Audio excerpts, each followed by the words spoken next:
यानी फैजाबाद जिला न्यायालय ने 1986 में निर्णय दिया था कि बाबरी मस्जिद के उसके गेट खोल दिए जाए, जिससे कि हिंदू अपने पवित्र स्थान जिसको मानते हैं वहां पूजा करने के लिए जा सके। अब बाबरी मस्जिद का निर्माण अयोध्या में मीर बाकी ने कराया था। बाबरी मस्जिद का निर्माण किसने कराया था? मीर बाकी, 16वीं सदी में इसने बाबरी मस्जिद का निर्माण कराया था। भारतीय जनता पार्टी या कहे दूसरा का नाम दे दे, विश्व हिंदू परिषद राष्ट्रीय स्वयं सेवक ने गुजरात में सोमनाथ मंदिर है, गुजरात में ध्यान, कौन सा मंदिर? सोमनाथ मंदिर। सोमनाथ मंदिर से अयोध्या उत्तर प्रदेश तक उन्होंने क्या निकाला बेटा?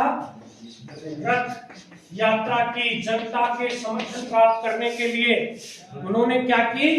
रथ यात्रा, बहुत बड़ी रथ यात्रा की। अब जो बाबरी मस्जिद है, इसका विध्वंस हुआ, इसको गिराया गया।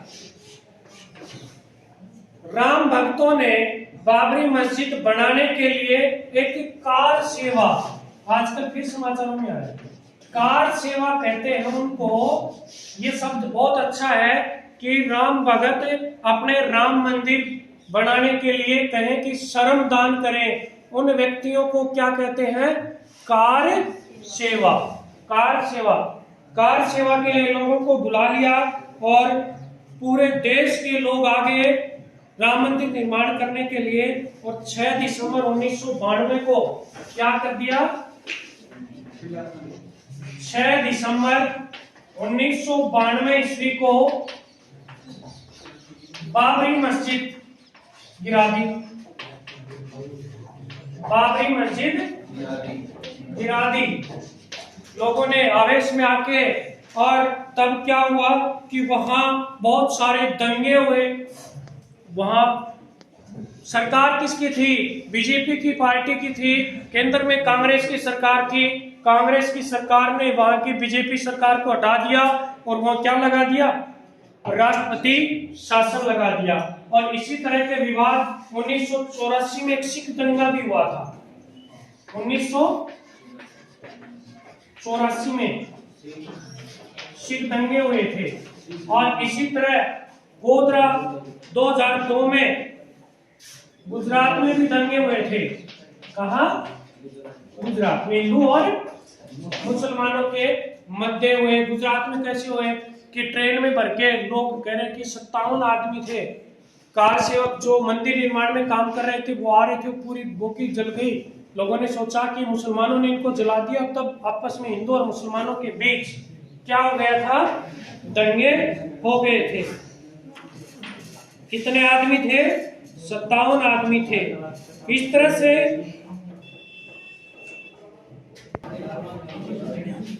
बातें नहीं हुई। कब तक आ जाएगा ये देखकर अच्छी तरह से दोबारा देख सकते हैं।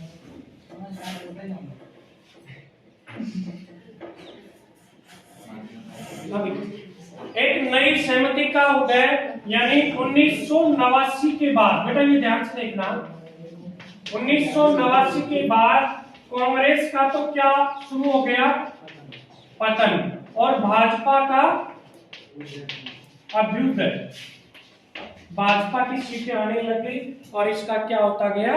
पतन होता गया। अब हम 2004 का चुनाव पढ़ें।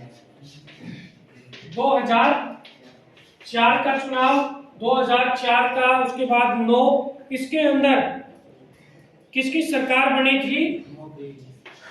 यूपीए, मनमोहन सिंह, संयुक्त प्रगतिशील गठबंधन की। और इस समय 4 बातों पर सहमति हुई थी। कितनी बातों पर? 4 बातों पर क्या हुई थी बेटा? सहमति हुई थी। ये 4 बातें देख लो। एक तो नई आर्थिक नीति पर सहमति, नई आर्थिक नीति पर सहमति। ये जो नई आर्थिक नीति चल रही है इस पे सब मिलके क्या कर रहे हैं, समर्थन, कुछ विरोध भी कर रहे थे, कुछ समर्थन भी कर रहे थे। एक पिछड़ी जातियों के राजनीतिक और सामाजिक दावे की स्वीकृति।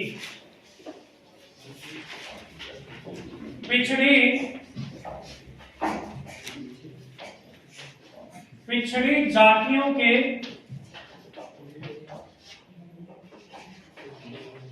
राजनीतिक और सामाजिक दावों की स्वीकृति दे दी गई भी। पहली बात तो जो आर्थिक नीति नई है उनको समझते हैं, फिर जो मंडल आयोग की जो सिफारिशें थी उनको भी लागू कर दिया गया। तीसरी, देश के शासन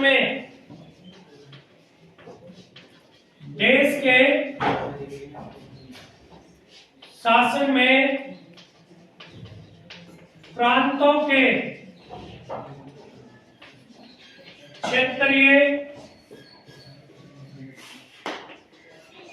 दलों की भूमिका बढ़ गई। क्यों बढ़ गई? क्योंकि एक सरकार की एक पार्टी की सीटें नहीं मिल पा रही, बहुमत नहीं मिल पा रहा, गठबंधन बनाना पड़ रहा है, इसलिए जो क्षेत्रीय दल थे उनकी भी भूमिका बढ़ गई। विचारधारा की जगह कार्यसिद्ध पर जोर, अंतिम विचारधारा की जगह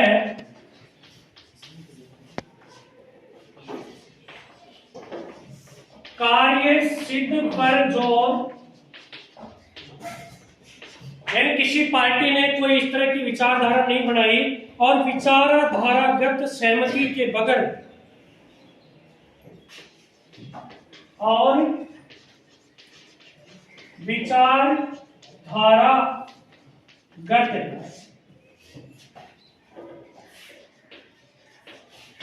सहमति के बिना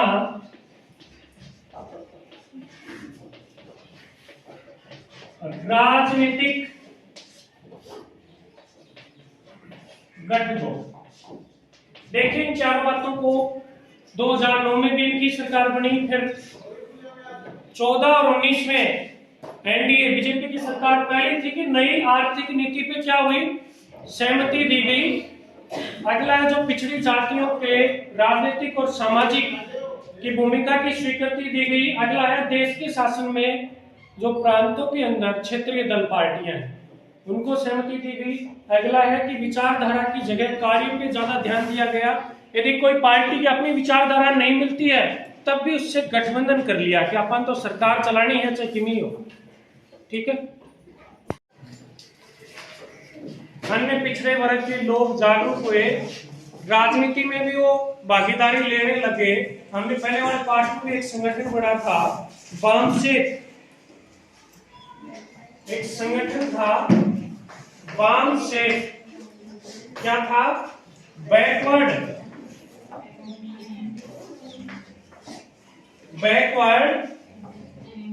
एंड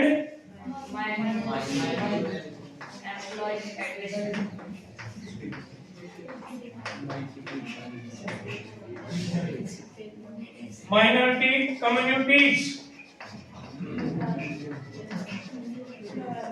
फेडरेशन नाम के संगठन बने। इन्होंने भी जो पिछड़े वर्ग थे, दलित थे, जो अल्पसंख्यक थे, उनकी कहा कि इनकी भी सत्ता के अंदर हिस्सेदारी होनी चाहिए। इसी पे बसपा बनी एक पार्टी, बहुजन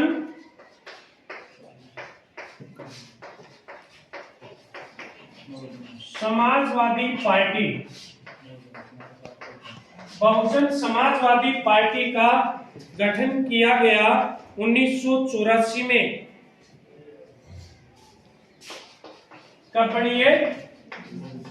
ये शुरुआत में उत्तर प्रदेश, यूपी, हरियाणा और पंजाब राज्यों के अंदर कार्यरत थी। बाद में तो एकमात्र ऐसी पार्टी जो किसके ऊपर आधारित थी, दलितों का वोट बैंक के आधार पे बना के, और इस समय बहुजन समाजवादी पार्टी को एक व्यक्ति था जिसका नाम था काशीराम। काशीराम जी ने ये स्थापना की थी बसपा। आजकल जो मायावती की पार्टी है ना, हाथी का निशान है, उस पार्टी की बात कर रहे हैं। सांप्रदायिकता, धर्मनिरपेक्षता और लोकतंत्र, सांप्रदायिकता, धर्मनिरपेक्षता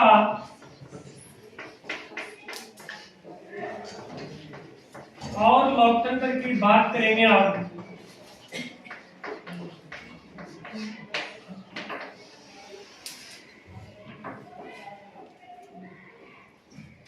जनसंघ और जनता पार्टी मिलके क्या बना दी थी, भाजपा। एक पार्टी अपन पढ़ते आ रहे हैं जनसंघ, और एक पार्टी थी जनता। इन दोनों ने मिलकर किसका निर्माण कर दिया था, भाजपा पार्टी का। कब किया था, 1980 ईस्वी में बनी भाजपा। उससे पहले और पार्टियों के नाम से जानी जाती थी। शुरुआत में गांधीवाद, समाजवाद विचारधारा थी इनकी। गांधीवाद, समाजवाद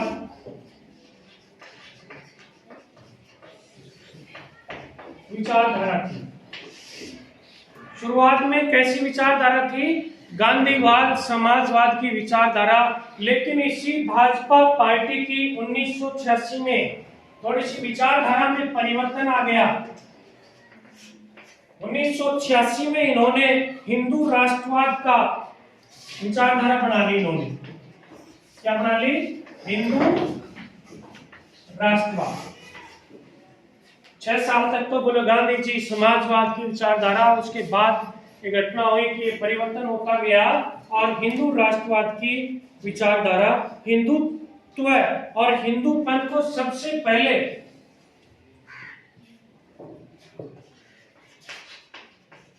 हिंदुत्व या हिंदूपन, इसको सबसे पहले वी.डी. सावरकर ने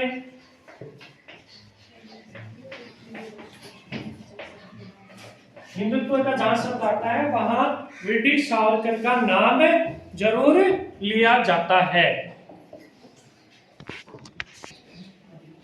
वी.डी. सावरकर ने ये कहा कि भारतीय नागरिक भारत की माता को केवल पितृभूमि न समझे। क्या न समझे, केवल पितृभूमि न समझे, उसको पुण्य भूमि माने। ये राष्ट्रीय दायित्व बताया, किसने बताया, वी.डी. सावरकर ने कहा कि भारतीय नागरिक भारत की धरती को पितृभूमि, केवल पितृभूमि न माने, उसको पुण्य भूमि मानना चाहिए।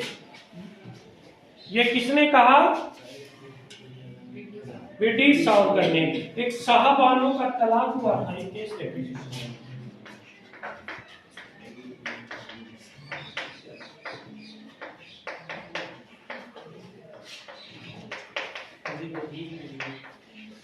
शाहबानो एक युवती थी मुस्लिम, और इसका पति था 62-65 साल का। इनका तलाक हो गया। तब इसने गुजारा भत्ता करने के लिए, मांगने के लिए अपना बात दायर किया सुप्रीम कोर्ट में। तब सुप्रीम कोर्ट ने उसको आदेश दिया कि इसको गुजारा भत्ता दिया जाना चाहिए। लेकिन मुसलमानों का मुस्लिम बोर्ड होता है, उसने कहा नहीं, ये हमारे धर्म में हस्तक्षेप है, हम ऐसे नहीं कर सकते। उन्होंने अपने धर्म में भी कुछ सुधार किया, लेकिन सुप्रीम कोर्ट ने उसे निरस्त कर दिया और शाहबानो को गुजारा भत्ता दिलाया। क्योंकि जब किसी को तलाक दिया जाता है तो पुरुष उसको गुजारा भत्ता देता है, उसको खर्चा पानी दिया जाता है। अब हम पढ़ेंगे अयोध्या विवाद। तो केवल हमने जो 5 बड़े बदलाव थे, अयोध्या विवाद, अयोध्या नामक की जगह है, कहाँ है ये? उत्तर प्रदेश में राम की जन्मभूमि है। ये सुप्रीम कोर्ट भी फैसला दे चुका है। आज इस पे राम मंदिर भी बन रहा है। इस पे यहाँ एक बाबरी मस्जिद भी बनाई गई थी। एक फैजाबाद जिला है उत्तर प्रदेश में, फैजाबाद जिला, न्यायालय ने ये कहा कि जो बाबरी मस्जिद है, इसके गेट खोल दो। क्यों खोल दो? क्योंकि इसके अंदर से हिंदुओं का पवित्र स्थान है राम मंदिर, वहां ये जा सकते हैं। कहा? राम मंदिर में पूजा पाठ करने के लिए ये उनका क्या है? पवित्र स्थान है। इसलिए बंद करो। आज अपना पाठ 9 है भारतीय राजनीतिक नए बदलाव। 1990 के दशक की बात करेंगे। 1984 में, 1990 के दशक की बात कर रहे हैं। 1984 में किसकी मौत हो गई थी?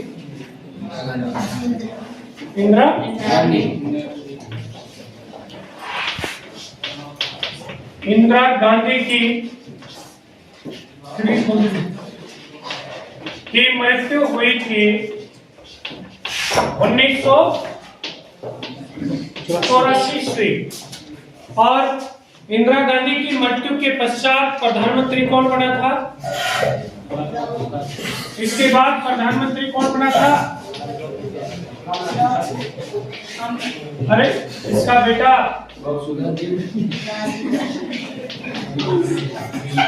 राजीव गांधी। इंदिरा गांधी के पश्चात उसी का बेटा प्रधानमंत्री बना था, इसका नाम था राजीव गांधी। अब उस समय 1990 के दशक में 5 बड़े बदलाव हुए थे। कितने बदलाव हुए थे? 5 बड़े बदलाव थे।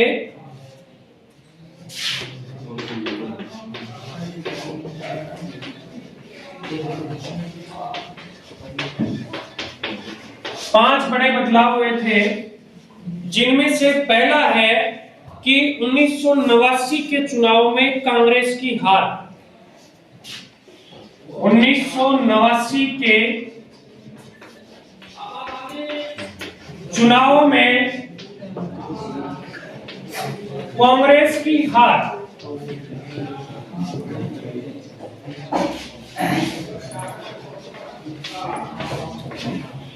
यानी 1984 के बाद एक बार चुनाव हुए जिनमें तो कांग्रेस जीत गई थी, लेकिन जो 1989 ईस्वी के लोकसभा के आम चुनाव हुए उसके अंदर कांग्रेस हार गई थी। 1984 में जब प्रधानमंत्री राजीव गांधी बना, उसके बाद सिंपैथी थी, जैसे कि 1985 ईस्वी में या 1985 के चुनाव में कांग्रेस को कितनी सीट प्राप्त हुई? कांग्रेस को बहुत ज्यादा सीट आई थी, 415 सीट आई थी। कितनी सीटें आई थी? 415 सीटें कांग्रेस को मिली थी। लेकिन 1989 में कांग्रेस को मात्र कितनी सीट मिली थी? कितनी सीट मिली थी? 179 नहीं, 197 सीट मिली थी। यानी बहुत तुलनात्मक रूप से कम सीटें उनको प्राप्त हुई थी। हालांकि ये अलग बात है कि 1989 में किसी भी पार्टी को स्पष्ट बहुमत नहीं मिला। 1991 में दोबारा चुनाव हुए और कांग्रेस पुनः सत्ता में आई थी। 1991 में मध्यावधि चुनाव हुए, यानी बीच में हो गए, समय से पहले मध्यावधि चुनाव में कांग्रेस सत्ता में आई, लेकिन क्या बदलाव हुआ? सबसे पहला तो 1989 में कांग्रेस हार गई, मात्र 197 सीट आई और कांग्रेस अपनी सरकार नहीं बना पाई। और हालांकि दूसरी पार्टियों को भी ज्यादा सीटें नहीं मिली, वो भी कुछ दिन ही चला पाई। देख लो 2 साल में तो दोबारा चुनाव हो गए, 89 से और 91 में, और वापिस कांग्रेस आ गई। लेकिन एक बार बदलाव तो गया, एक बार कांग्रेस का पूर्णतः बहुमत था कि भाई कांग्रेस कुछ भी कर सकती है, जीतेंगे तो कांग्रेस वाले, ऐसी धारणा का क्या हुआ? पतन हुआ। यानी पहला बदलाव क्या हुआ? 1989 में कांग्रेस सरकार की। दूसरा, एक राष्ट्रीय मुद्दा बना, राष्ट्रीय राजनीति में एक मुद्दा आया,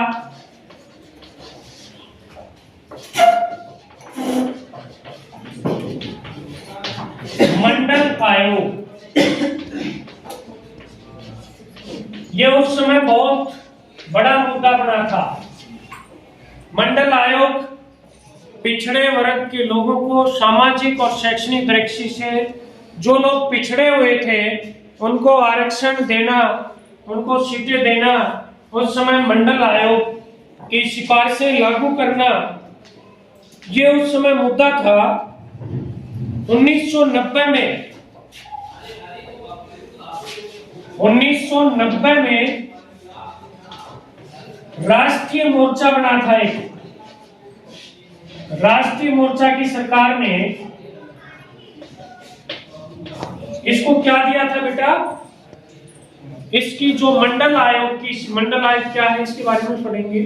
मंडल आयोग एक सामाजिक और शैक्षणिक दृष्टि से पिछड़े हुए लोगों का अध्ययन करना, किसके अंदर कौन कौन शामिल है, कितना आरक्षण दिया जाए। पहले अब ओबीसी का आरक्षण ये पहले नहीं था, ये ओबीसी का जो आरक्षण है ये किससे? मंडल आयोग ने सिफारिश दी थी। तो आयोग सिफारिश मिलने के बाद ये हो गया कि इसको लागू कौन करे? तो इसको लागू 1990 ईस्वी में राष्ट्रीय मोर्चा की जो सरकार बनी थी उसने इसको लागू किया। और जब लागू किया तब इसके विरोध करने वाले कुछ पार्टियां थी, उन्होंने खूब इसका जमकर विरोध किया। ये इस मामले में दंगे भी हुए और एक मुकदमा भी सर्वोच्च न्यायालय में, याचिका भी लगी थी, उसमें भी सरकार जीती थी और फिर ये नियम लागू हुआ था। लेकिन अभी तो अपन सामान्य चर्चा में 5 बड़े बदलाव पढ़ रहे हैं, जिनमें पहला बदलाव है 1989 के चुनाव में किसकी हार हो गई थी? कांग्रेस को मात्र कितनी सीटें मिली थी? 197 सीट। और राष्ट्रीय राजनीति में एक मुद्दा आ गया था और वो मुद्दा क्या था? मंडल आयोग। अब तीसरी बात है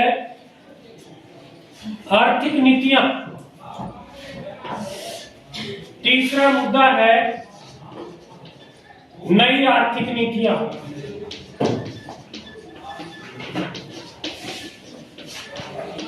नई आर्थिक नीतियां जिनको हम कहें, आपने उदारीकरण सुना होगा, ये अपनाई गई। इस 90 के दशक में नई आर्थिक नीतियां अपनाई गई जिनको उदारीकरण। तो इसमें बहुत सारी सरकारों ने इसका क्या किया? विरोध भी किया। सरकार ने कहा कि पार्टी कहे तो उचित रहेगा कि बहुत सारी पार्टियों ने इसका विरोध किया। इस समय राजीव गांधी प्रधानमंत्री थे। कौन थे? राजीव गांधी प्रधानमंत्री थे। ये उदारीकरण की नीति 1991 ईस्वी, जो इस समय वित्त मंत्री की भी बात करें तो पंडित नहीं, अपना डॉक्टर मनमोहन सिंह इस समय क्या था बेटा? वित्त मंत्री था। तो ये 3 कारण क्लियर हो गए। अब अगला है कि उस समय अयोध्या में घटना हुई, इसको 5वीं बात कहें, अयोध्या में विवाद, अयोध्या विवाद कहते हैं। अयोध्या का विवाद आज के दिन तो बहुत, सुप्रीम कोर्ट ने फैसला दे दिया, अयोध्या मंदिर बन रहा है। लेकिन 1990 के दशक में ये अयोध्या में विवाद हुआ था कि 1992 में दिसंबर में घटना हुई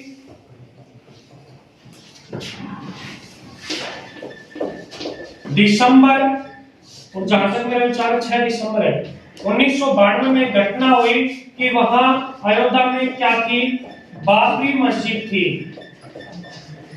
बाबरी मस्जिद को हिंदुओं ने क्या कर दिया, गिरा दिया था। तो बाबरी मस्जिद विवाद चला था, ये भी कई दिन तक चला। तो इसके बाद भी वहां जो उस समय बीजेपी की सरकार थी उसको भी हटा दिया गया। लेकिन आप तो केवल बिंदु देखें एक बार, कौन कौन से 5 बड़े बदलाव हुए। घटना पे विस्तार से बाद में चर्चा करेंगे। चौथा है अयोध्या विवाद, और लास्ट है कि राजीव गांधी की हत्या 1991 में। राजीव गांधी की हत्या। देखिए 5 बड़े बदलाव। पहला बदलाव 1989 में कांग्रेस की चुनाव की हार। दूसरा है कि राष्ट्रीय राजनीति में एक मुद्दा आया था, उस मुद्दे का क्या नाम था, मंडल आयोग। इनके बारे में और भी पढ़ेंगे विस्तार से। तीसरा है कि एक नई आर्थिक नीति आई। चौथा है कि अयोध्या में विवाद हुआ, और पांचवा है कि राजीव गांधी की क्या कर दी गई, हत्या। जब वो चुनाव प्रचार में थे तो लिट्टे के जो श्रीलंकाई समूह के लोग थे उन्होंने इसको मार दिया था। आप इसको करेंगे मत याद रखना, पहली है भाई, पहली पर बताओ। 5 बातें आपके याद होनी चाहिए। राजीव गांधी के पश्चात प्रधानमंत्री कौन बने, नरसिंह राव प्रधानमंत्री बने। अब हम पढ़ेंगे गठबंधन का युग। हमने पढ़ा कि 1989 में कौन आ गया, कांग्रेस की हार हो गई। अब जीता कौन, कांग्रेस की हार हो गई, सीटें कम आई। लेकिन इतनी वैसे पार्टी जीती, उनमें से सबसे ज्यादा कांग्रेस ने जीती थी, लेकिन वो बहुमत नहीं बना पा रही थी। तो उन्होंने क्या कहा कि हम विपक्ष में काम करेंगे। किसका काम करेंगे, विपक्ष का काम करेंगे। तो 1989 में राष्ट्रीय मोर्चा बना, जनता दल एक मोर्चा बना, राष्ट्रीय मोर्चा वो बना था। जनता दल एक पार्टी थी और क्षेत्रीय दलों को मिला के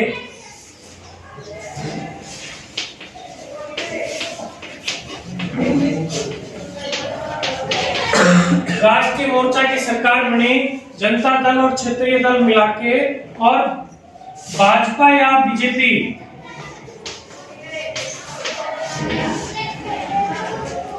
भाजपा ने भारी समर्थन दिया, बाहर से समर्थन दिया। हम सरकार चलाओ, हम तुम्हारे साथ हैं। और राष्ट्रीय मोर्चा की सरकार ने ही मंडल आयोग की सिफारिशें लागू करने के लिए कहा था। तो गठबंधन का शुरुआत हुई। कहने का तात्पर्य जब किसी एक पार्टी को स्पष्ट बहुमत नहीं मिल पाता है, किसी को भी, क्योंकि हमारे संविधान में नियम है कि आधे से ज्यादा सीटें होनी चाहिए, यदि नहीं है तो क्षेत्रीय दल थे, क्षेत्रीय पार्टियां, इनकी भूमिका बढ़ गई और इनसे गठबंधन करा के क्या चलाया गया, पार्टियां बना के और बहुमत हासिल करके सरकार बनाने लग गई। इस तरह से क्या होने लग गया, कांग्रेस का पतन। क्योंकि अब तक 1989 से पहले तक कांग्रेस एक बहुमत वाली पार्टी हुआ करती थी, 71 राज करती थी, किसी गठबंधन की आवश्यकता नहीं थी। लेकिन 1989 के बाद कांग्रेस एक पतन होता चला गया और आज तो कांग्रेस की और भी ज्यादा खराब स्थिति हो रही है। चुनाव में केंद्र सरकार की मैं बात कर रहा हूं। तो गठबंधन की शुरुआत हो गई थी इसमें 1900 बहुदलीय शासन प्रणाली आ गई। कांग्रेस के पतन से क्या आ गई, बहुदलीय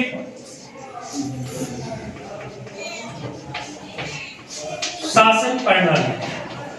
बहुदलीय, पहले तो कांग्रेस अकेली चुनाव लड़ती थी, जीत जाती थी, सरकार बना लेती थी, कोई दिक्कत नहीं था। लेकिन बहुदलीय यानी गठबंधन आने के बाद बहुत सारे क्षेत्रीय दल भी आने लगे और अपनी अपनी पार्टियां बनाने लगे और मांग भी हो गई, क्योंकि किसी एक पार्टी को बहुमत न मिलने पाने के कारण उनका बहुत महत्वपूर्ण क्या हो गई थी, भूमिका हो गई थी। जैसे जैसे गठबंधन का युग चला, कांग्रेस का पतन होने लग गया, बहुदलीय शासन प्रणाली बढ़ने लग गई, उस समय हमारे देश में अब गठबंधन की राजनीति चरम पे चलने लगी। किसकी राजनीति? गठबंधन की राजनीति, क्योंकि ये लगने लग गया कि हम अकेले कुछ नहीं कर सकते, अब अन्य क्षेत्रीय दलों या पार्टियों को हम मिला ले तो हमारा संभव है कुछ काम चल सकता है। तो आजकल कैसी राजनीति होने लग गई? गठबंधन की राजनीति। ठीक उसी तरह से 1989 में राष्ट्रीय मोर्चा की सरकार बनी थी। किसके समर्थन से? बीजेपी के समर्थन से। ठीक इसी तरह 1996 में संयुक्त मोर्चा आया था। 1996 ईस्वी में कौन आया था? संयुक्त मोर्चा। और संयुक्त मोर्चा पार्टी वही जनता दल और क्षेत्रीय दल थे। इसमें वही जनता दल प्लस क्षेत्रीय दल थे, लेकिन अब समर्थन किसने दिया था इनको? कांग्रेस ने, कि आप सरकार बनाइए। कांग्रेस ने बाहरी समर्थन दिया था। देखिए, समय बदलता देर नहीं लगता है। 1989 में इनको बीजेपी समर्थन दे रही थी, 1996 में समर्थन इनको कौन दे रही थी? कांग्रेस इनको समर्थन दे रही थी। इस समय 1996 की चुनाव हुआ, उसमें भाजपा सबसे बड़ी पार्टी बनी। इन्होंने गठबंधन बनाया था। इसी समय 1996 में जो चुनाव हुआ,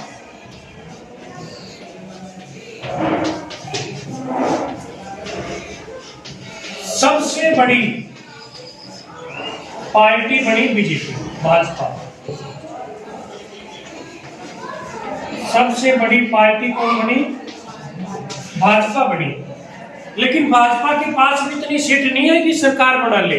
पार्टियों में सबसे ज्यादा सीट तो ले आए, लेकिन सरकार बनाने के लिए अपने को 50% से अधिक सीटें या आधे से अधिक सीट चाहिए, वो बीजेपी के पास नहीं थी। इसलिए बीजेपी ने एक गठबंधन बनाया और राजग नाम से गठबंधन बनाया। बीजेपी ने एक गठबंधन बनाया जिसका नाम था राजग, राष्ट्रीय, आज तक चल रहा है वो, जनतांत्रिक गठबंधन। ये राजग का पूरा नाम है और इसको इंग्लिश में बोलते हैं एनडीए, नेशनल डेमोक्रेटिक अलायंस। ये 1996 में बीजेपी ने मिलकर गठबंधन बनाया और राज भी किया। इसी तरह कांग्रेस ने भी उसी समय गठबंधन बनाया था जिसका सरप्रग नाम है। कांग्रेस का गठबंधन आज भी चालू है, संयुक्त। ये तो किसका है बेटा? बीजेपी पार्टी से मिलके। अब कांग्रेस पार्टी ने भी एक गठबंधन बनाया था, उसका सरप्रग संयुक्त प्रगतिशील गठबंधन नाम है इसका पूरा नाम। अंग्रेजी में यूपीए, यूनाइटेड प्रोग्रेसिव अलायंस। इसमें मुख्य पार्टी कौन थी? यूपीए में कांग्रेस और एनडीए में बीजेपी, जो आज भी चलती जा रही है। हम पढ़ रहे थे गठबंधन की राजनीति और ये कांग्रेस ने भी गठबंधन बना लिया। वैसे हम देखें तो 1989 में गठबंधन में हम बात करें 1989 में कि गठबंधन से किसकी पार्टी बनी थी, किसकी सरकार? राष्ट्रीय मोर्चा की सरकार।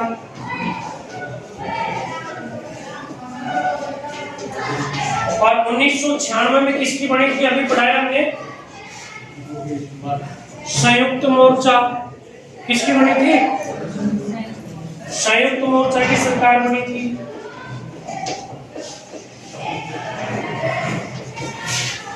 और 1998 और 99 में दो बार, 1998 और 1999 में एनडीए या राजग की सरकार बनी। उसके बाद फिर चुनाव हुए 2004 और 2009, इसमें सरकार बनी यूपीए, इसको सैप्रम बोलते हैं, संयुक्त मनमोहन सिंह। उसके बाद फिर दो बार चुनाव हो चुके, 2014 और 2019, इनमें किन की सरकार बनी? वैसे देखा जाए तो एनडीए है, एनडीए की मानी जाएगी क्योंकि ये भी गठबंधन है। हालांकि बीजेपी को अकेली इतनी सीटें हैं कि वो सरकार बना सकती है।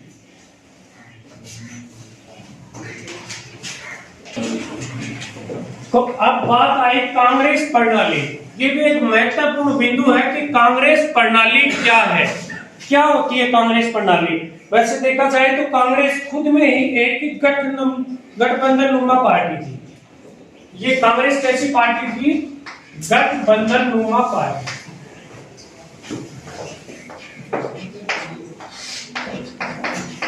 कांग्रेस वैसे देखा जाए तो खुद में एक गठबंधन था, लेकिन वो अन्य पार्टियों का न होके वो गठबंधन था। इसमें विभिन्न हित सामाजिक समूह वर्ग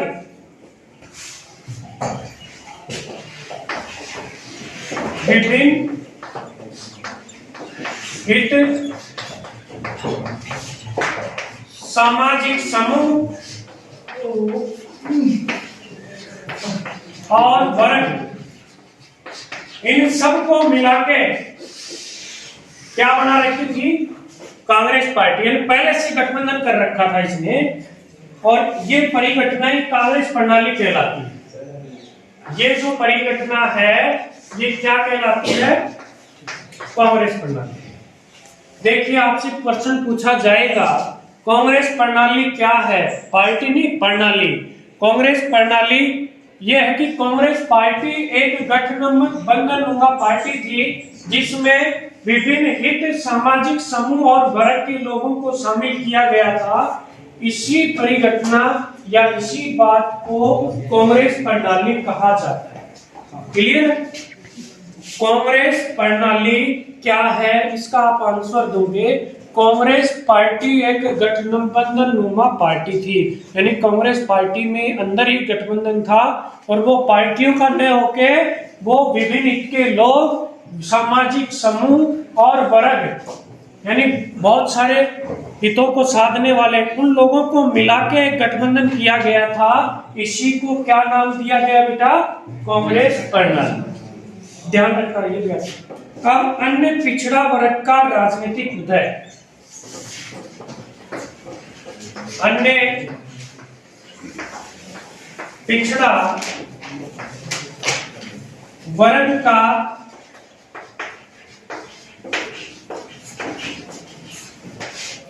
राजनीतिक उदय,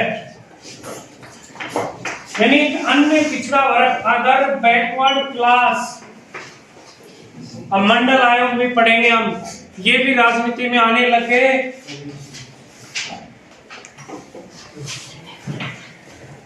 जनता पार्टी के घटक थे जैसे भारतीय क्रांति दल, संयुक्त सोशलिस्ट पार्टी,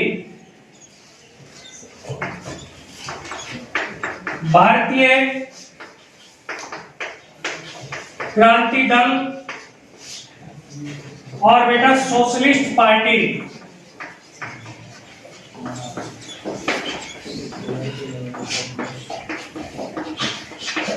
क्योंकि मंडल आयोग की सिफारिशें लागू कराने के समर्थन कर रहे थे।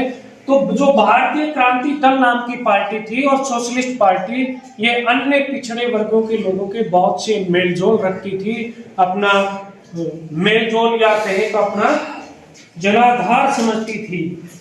यानी अन्य पिछड़ा वर्ग के लोगों पर किसका जनाधार ज्यादा था? तो आप आंसर करेंगे भारतीय क्रांति दल और सोशलिस्ट पार्टी। और ये किस पार्टी की हिस्सा थी? जनता दल की। क्योंकि आपने अभी देखा था कि राष्ट्रीय मोर्चा की सरकार ने मंडल आयोग की सिफारिश 1990 में लागू की, और वो राष्ट्रीय मोर्चा क्या था? जनता दल और क्षेत्रीय दलों को मिला के। और जनता दल के साथ ये दो महत्वपूर्ण पार्टियां थी, भारतीय क्रांति दल और सोशलिस्ट पार्टियां। इन पार्टियों का जनाधार था ये मंडल आयोग।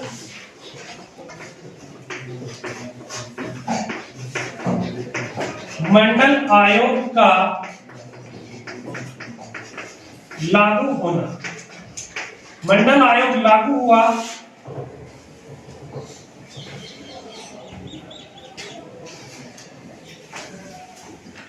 मंडल आयोग उस समय लागू हुआ, राष्ट्रीय मोर्चा की सरकार ने मंडल आयोग लागू किया। बहुत सारी पार्टियां तो इसके समर्थन में थी, बहुत सारे पार्टियां लोग इसके विपक्ष में थे। इसमें बहुत दंगे भी हुए, बहुत सारे हुए। सुप्रीम कोर्ट ने, मैंने बताया था कि एक केस भी दायर हुआ, इंदिरा साहिनी का केस था, जिसमें भी सरकार हार गई कि मंडल आयोग की जो सिफारिशें हैं वो बिल्कुल सही हो, लागू करो। अब हम थोड़ा सा मंडल आयोग के बारे में चर्चा करेंगे। मंडल आयोग क्या है, क्या बला है, शुरू से बढ़ते आगे। हमने 5 बड़े बदलाव में भी ये पढ़ा था। मंडल आयोग राष्ट्रीय मुद्दा बन गया। अरे है क्या मंडल आयोग? मंडल आयोग एक जांच आयोग था जो सामाजिक और शैक्षिक दृष्टि से पिछड़े हुए लोगों का अध्ययन करना था, किनको पिछड़ा माना जाए, किनको नौकरियों में जिनकी संख्या कम थी उनको क्या दिया जाए? आरक्षण दिया जाए, शिक्षा में आरक्षण दिया जाए। इसके लिए हम अब बात करें कि वैसे सामान्यतः भारत में बात करें, दक्षिण भारत में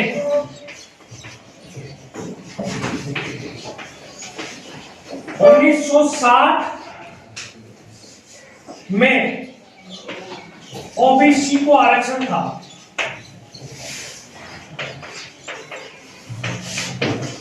पिछड़ी जातियां मानते थे कि ये पिछड़ी जातियां हैं, लेकिन उत्तर भारत में नहीं मानते थे। उत्तर भारत में आरक्षण का कोई प्रावधान नहीं था। लेकिन जब 1977 और 1979 में सरकार बनी, किसकी सरकार थी? जनता पार्टी की सरकार।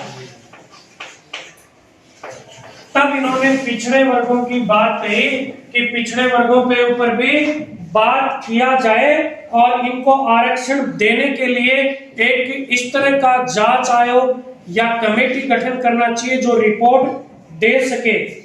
उस समय एक व्यक्ति था कर्पूरी ठाकुर। कर्पूरी ठाकुर, कर्पूरी,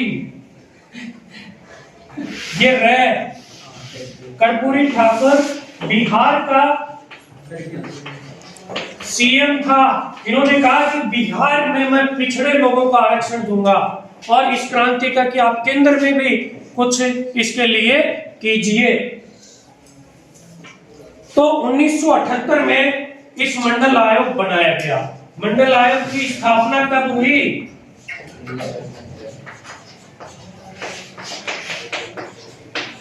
मंडल आयोग का गठन कब किया गया? 1978 में गठन किया गया। और इसका अध्यक्ष कौन था? बनाया जब अध्यक्ष कौन था? विंदेश्वरी प्रसाद मंडल।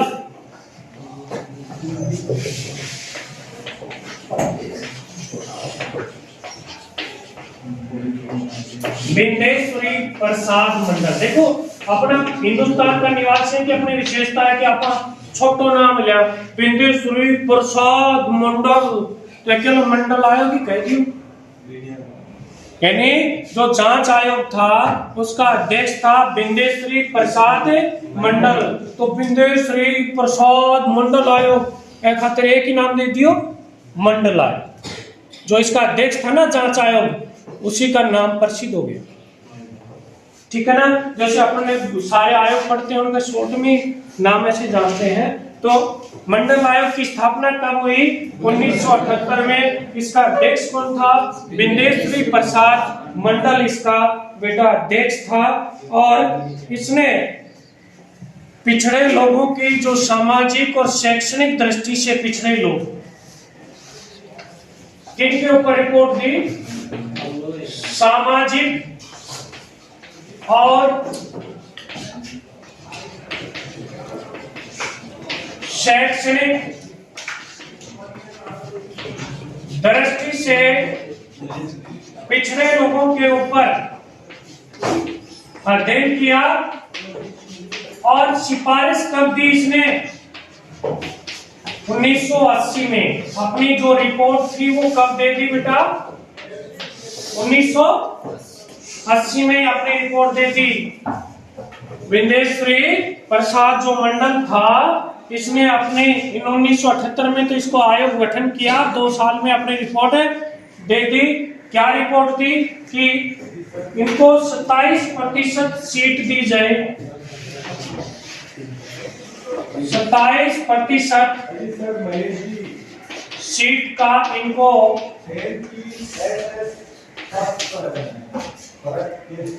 आरक्षण दिया जाना चाहिए। सरकारी, केंद्र की सरकारी नौकरियों में मंडल आयोग ने कहा 27% आरक्षण तो है, लेकिन राजस्थान में नहीं है बेटा, आज भी 21% ही आरक्षण है। केंद्र में ओबीसी का आरक्षण कितने की सिफारिश की थी? 27%, और 27% ही है। और उन्होंने कहा कि जो लोग पिछड़े हैं उनके लिए एक भूमि सुधार भी किया जाए। क्या किया जाए? भूमि सुधार, भूमि सुधार भी किया जाना चाहिए। 1900 फिर इसको लागू किसने किया? लागू किया 1990 में राष्ट्रीय मोर्चा की सरकार। ये पहले पढ़ चुके हैं।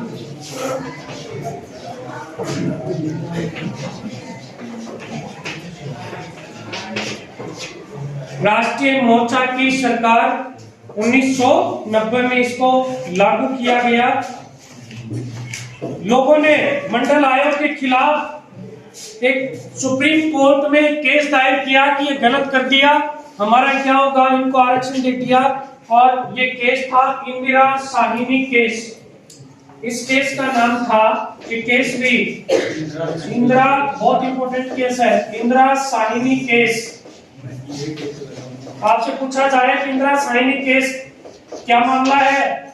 कि मंडल आयोग की सिफारिशों को सुप्रीम कोर्ट या उच्चतम न्यायालय में चुनौती दी गई, और कोर्ट ने क्या फैसला सुनाया कि जो मंडल आयोग की सिफारिशें हैं वो एकदम सही हैं, गलत नहीं है। तो ये इंदिरा साहिनी उस केस में हार गई थी। और इसका